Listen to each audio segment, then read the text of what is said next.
Hi viewers, welcome to our channel. ప్రస్తుతం మనతో పాటు టీడీపీ స్పోక్స్ పర్సన్ సూర్యదేవ లత గారు ఉన్నారు. వారితో ఒకసారి మాట్లాడదాం. మేడం నమస్కారం. నమస్తే. మేడం, చంద్రబాబు నాయుడు గారు ఎలక్షన్స్ అయిన తర్వాత ఓన్లీ పోలింగ్ రోజు మాత్రమే మీడియాతో మాట్లాడడం చూసాం. ఆ తర్వాత ఆయన మౌనం వహించారు, అసలు ఎక్కడ కూడా మాట్లాడడం కానీ జరగలేదు. తర్వాత విదేశాలకు వెళ్ళిపోయి కాస్త రిలాక్స్ అయ్యారు. అయితే ఫస్ట్ టైం ఎన్నికల ఫలితాలపైన ఆయన ఒకసారి పర్యవేక్షించారు, మాట్లాడారు అని చెప్తున్నారు కదా, మరి ఆయన రియాక్షన్ ఏంటి మేడం? అంటే ఆయన వచ్చిన తర్వాత ఈ గత కొద్ది రోజులుగా ఉన్నది ఎలా ఉంది ఏంటి అనేది ఒక సమీక్ష జరగటం అయితే జరిగింది. సో అందరినీ టెలికాన్ఫరెన్స్లో ఆంధ్రలో ఉన్న ప్రముఖ నాయకులందరినీ కూడా టెలికాన్ఫరెన్స్లో తీసుకొని ఇక మనం ఎలాంటి రేపు 4వ తారీఖు ఎలాంటి జాగ్రత్తలు తీసుకోవాలి, ఎందుకంటే వైసీపీ చేసే అలర్మూక దాడులే కానివ్వండి అవన్నీ మనం ఏ విధంగా సమర్థవంతంగా ఎదుర్కోవాల్సిన అవసరం కూడా ఉంది. ఎందుకంటే అక్కడ రేపొద్దున అంటే డిపార్ట్మెంట్లో కొంతమంది తొత్తులుగా ఉన్నమాట వాస్తవమైనా సో మనం చేయాల్సిన పని అయితే డీజీపీకి కంప్లైంట్ ఇవ్వటమే కానివ్వండి, ఇప్పుడే ఒక కంప్లైంట్ ఇవ్వటమే కానివ్వండి, ఈసీకి కంప్లైంట్ ఇవ్వటమే కానివ్వండి, ఇవన్నీ ఇస్తూ సో మనం ఉండాల్సిన జాగ్రత్తల్లో కూడా మనం ఉంటూ అంటే ఆ ప్రదేశాలలో ఉండేటప్పుడు నడుచుకోవాల్సిన ఇది ఎంత జాగ్రత్తగా ఉండాలి అనే విషయం మీద చర్చ జరగటమే కానివ్వండి ఇవన్నీ జరిగాయి. ఆయన ఇచ్చిన ఇన్స్ట్రక్షన్సే కానివ్వండి, అంటే ఆయనకి ఎన్నో ఎలక్షన్స్ చూశారు కదా, చంద్రబాబు నాయుడు గారికి అంత అవగాహన ఉంది, చాలా ఎలక్షన్స్ అవన్నీ ఆయన చూసే ఉంటారు. సో కానీ ఈ ఎలక్షన్ చాలా క్రూషియల్గా ఉంది. ఎందుకంటే రౌడీజం పెరిగిపోయింది. సో గతంలో లేనంతకన్నా ఎక్కువ అయింది. అంటే గతంలో ఉండేది కానీ ఎప్పుడో ఒక 30 years బ్యాక్ అలాంటి టైంలో ఉండేది కానీ ఇప్పుడు అవన్నీ తగ్గాయి. తగ్గిన తర్వాత ఇప్పుడు పెరిగింది మళ్ళా. సో వీటన్నిటి మూలాన కూడా ఇప్పుడు రౌడీజం పెరిగిపోవటమే కానివ్వండి, ఇప్పుడు మాచర్ల లాంటి ప్లేసుల్లో అయినా కూడా 52 members పైన రౌడీ షీటర్ ఓపెన్ చేశారు. సో అట్లాంటి వాళ్ళు చాలామంది ఉన్నారు. రేపు పొద్దున వాళ్ళకి కావాలనే అల్లరి మొక్కగా వచ్చి అక్కడ రౌడీజం చేయటమే కానివ్వండి దాడులు చేసే అవకాశాలు కూడా ఉన్నాయి. కాబట్టి సో జాగ్రత్తగా ఉండటం, ఈ 175 నియోజకవర్గాలు 25 పార్లమెంటరీలే కానివ్వండి వీటన్నిటి దగ్గర అంటే జాగ్రత్తగా ఉండాలనే కానీ ఒక సజెషన్స్ ఇవ్వటం అయితే జరిగింది. సో తర్వాత నువ్వు అబ్జర్వర్లుగా అంటే 175 స్థానాలకి 120 మందిని అబ్జర్వర్లుగా వేయటం జరిగింది.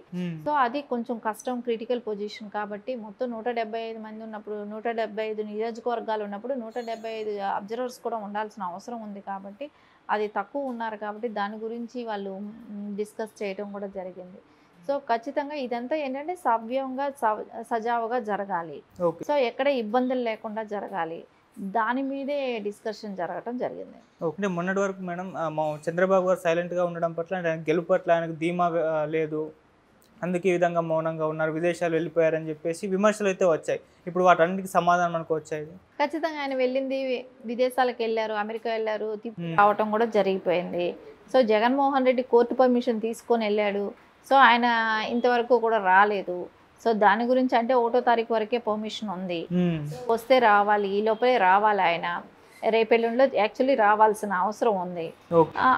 ఆయన రాలేదని బాధపడాలి. చంద్రబాబు నాయుడు గారి గురించి ఎందుకు వాళ్ళ బాధ? సో వాళ్ళు ఎందుకు బాధపడాల్సిన అవసరం కూడా లేదు. ఎందుకంటే నేను కోర్టు పర్మిషన్ తీసుకొని వెళ్ళాల్సిన పని లేదు.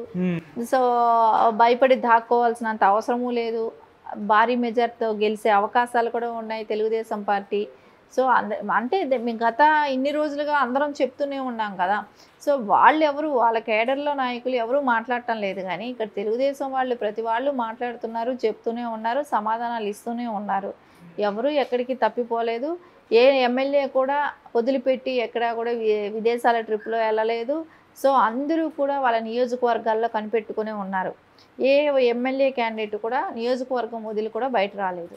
సో దీని అంతటికీ చూస్తే మనకు సో గెలుపు మీద భరోసా ఉంది. కాబట్టి వాళ్ళు నియోజకవర్గాలను అంటిపెట్టుకునే ఉన్నారనేది ఖచ్చితంగా కనబడుతుంది. ఇప్పుడు మనం చూసాం జగన్మోహన్ రెడ్డి వాళ్ళ ఎమ్మెల్యే క్యాండిడేట్లైన వాళ్ళు విదేశాలు కూడా వెళ్ళిపోయారు. అక్కడ వేరే దేశంలో గ్రీన్ కార్డు కూడా అప్లై చేసుకోవటం జరుగుతుంది.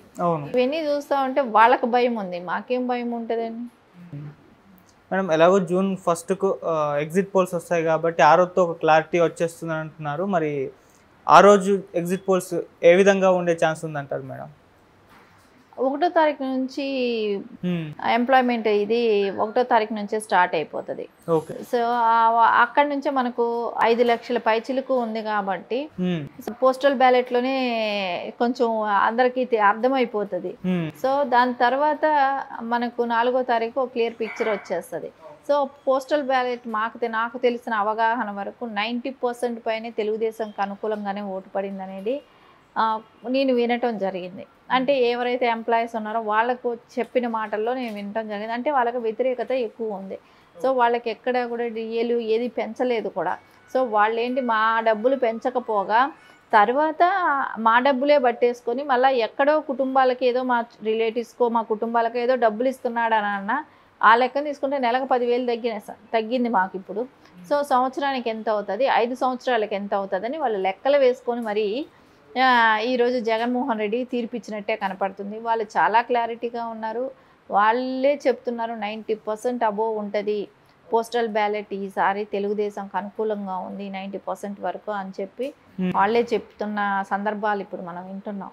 ఓకే, మరి మీరు చూస్తే వైసీపీ వాళ్ళు జగన్మోహన్ రెడ్డి గారు వైజాగ్లో 9వ తారీఖున 9:30 ప్రమాణ స్వీకారం చేస్తారని చెప్పేసి ముందే అనౌన్స్ చేయడం చూసాం. మరి దీని పట్ల చంద్రబాబు నాయుడు గారు ఎటువంటి అనౌన్స్మెంట్ చేయలేదు, అంటే పార్టీ తరపు నుంచి కానివ్వండి, చంద్రబాబు నాయుడు గారు ప్రమాణ స్వీకారం గురించి కానివ్వండి, ఎందుకు సైలెంట్గా ఉన్నారు దీని పట్ల? చెప్పాల్సిన సెంట్రల్లే చెప్తున్నప్పుడు మేము చెప్పుకోవాల్సిన అవసరం ఏంటి? చంద్రబాబు నాయుడు గారు చెప్పాల్సిన అవసరం ఏంటి? ఇప్పుడు వాళ్ళే చెప్పుకుంటున్నారు, మాకు సెంట్రల్ వాళ్ళే చెప్తున్నారు మీరు ఖచ్చితంగా గెలుస్తారు, ఇంత భారీ మెజార్టీ వస్తుంది అనేది 145 వస్తుంది, ఎంపీలు 23 వస్తుంది అని వాళ్ళు చెప్తున్నారు. సో మళ్ళీ సర్వేలన్నీ కూడా అనుకూలంగా చెప్తున్నాయి టీడీపీకి. సో అలాంటప్పుడు భయపడాల్సిన అవసరం ఏంటి? ఖచ్చితంగా టీడీపీ డంకా బజాయిస్తుంది అనేది అయితే ఖచ్చితంగా కనపడుతుంది. Okay madam, thank you so much madam. Thank you. So దాని తర్వాత మనకు 4వ తారీఖు ఒక క్లియర్ పిక్చర్ వచ్చేస్తుంది. సో పోస్టల్ బ్యాలెట్ నాకు తెలిసిన అవగాహన వరకు 90% పైనే తెలుగుదేశంకి అనుకూలంగానే ఓటు పడింది అనేది నేను వినటం జరిగింది. అంటే ఎవరైతే ఎంప్లాయీస్ ఉన్నారో వాళ్ళకు చెప్పిన మాటల్లో నేను వినటం జరిగింది. అంటే వాళ్ళకి వ్యతిరేకత ఎక్కువ ఉంది. సో వాళ్ళకి ఎక్కడ కూడా డిఏలు ఏది పెంచలేదు కూడా. సో వాళ్ళేంటి మా డబ్బులు పెంచకపోగా తర్వాత మా డబ్బులే పట్టేసుకొని మళ్ళీ ఎక్కడో కుటుంబాలకి ఏదో మా రిలేటివ్స్కో మా కుటుంబాలకు ఏదో డబ్బులు ఇస్తున్నాడని అన్న ఆ లెక్కన తీసుకుంటే నెలకు 10,000 తగ్గింది మాకు ఇప్పుడు. సో సంవత్సరానికి ఎంత అవుతుంది, 5 సంవత్సరాలకి ఎంత అవుతుందని వాళ్ళు లెక్కలు వేసుకొని మరి ఈరోజు జగన్మోహన్ రెడ్డి తీర్పిచ్చినట్టే కనపడుతుంది. వాళ్ళు చాలా క్లారిటీగా ఉన్నారు. వాళ్ళే చెప్తున్నారు 90% అబోవ్ ఉంటుంది పోస్టల్ బ్యాలెట్ ఈసారి తెలుగుదేశంకి అనుకూలంగా ఉంది 90% వరకు అని చెప్పి. అంటే ఆయన వచ్చిన తర్వాత ఈ గత కొద్ది రోజులుగా ఉన్నది ఎలా ఉంది ఏంటి అనేది ఒక సమీక్ష జరగటం అయితే జరిగింది. సో అందరినీ టెలికాన్ఫరెన్స్లో ఆంధ్రలో ఉన్న ప్రముఖ నాయకులందరినీ కూడా టెలికాన్ఫరెన్స్లో తీసుకొని ఇక మనం రేపు 4వ తారీఖు ఎలాంటి జాగ్రత్తలు తీసుకోవాలి, ఎందుకంటే వైసీపీ చేసే అలర్మూక దాడులే కానివ్వండి అవన్నీ మనం ఏ విధంగా సమర్థవంతంగా ఎదుర్కోవాల్సిన అవసరం కూడా ఉంది. ఎందుకంటే అక్కడ రేపొద్దున అంటే డిపార్ట్మెంట్లో కొంతమంది తొత్తులుగా ఉన్నమాట వాస్తవమే అయినా సో మనం చేయాల్సిన పని అయితే డీజీపీకి కంప్లైంట్ ఇవ్వటమే కానివ్వండి, ఇప్పుడే ఒక కంప్లైంట్ ఇవ్వటమే కానివ్వండి, ఈసీకి కంప్లైంట్ ఇవ్వటమే కానివ్వండి, ఇవన్నీ ఇస్తూ సో మనం ఉండాల్సిన జాగ్రత్తల్లో కూడా మనం ఉంటూ అంటే ఆ ప్రదేశాలలో ఉండేటప్పుడు నడుచుకోవాల్సిన ఇది ఎంత జాగ్రత్తగా ఉండాలి అనే విషయం మీద చర్చ జరగటమే కానివ్వండి ఇవన్నీ జరిగాయి. ఆయన ఇచ్చిన ఇన్స్ట్రక్షన్సే కానివ్వండి.